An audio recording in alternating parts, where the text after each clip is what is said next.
sa bundok. Ayan. Ito yung client natin. Yan. Papalitan natin siya. Ano, tag to. Lagyan natin Android unit yan.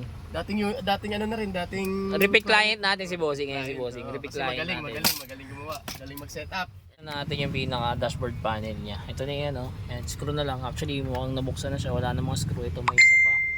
Ayan, dalawa pa pala yung screw niya. Kabilaan. So, tara, tanggalin na natin. Nakapag-wiring na tayo. Ngayon, yung reverse camera naman. Actually, naikabit na natin yung reverse camera dito.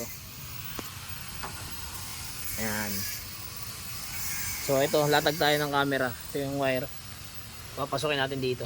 Padadaan natin dito. Yan. Ayan, dumaan na siya dito. Hanggang doon, papupunta natin sa harap. Okay. Gusto tayo mag-install yan. 10 inches Android yan mga kadiskarte. Yan. Siyempre kasama pa rin sa package natin yung reverse camera. Yan. Hindi mawala yung reverse camera natin dyan. Kasi ito, meron na rin itong Apple CarPlay and Android Auto. Yan. Sa mga gusto po mag-avail, drop message lang. Yung sa kinakinabitan natin ngayon is yung Hilux Toyota. Ay, Hilux, commuter pala, sorry. Yan, Toyota commuter.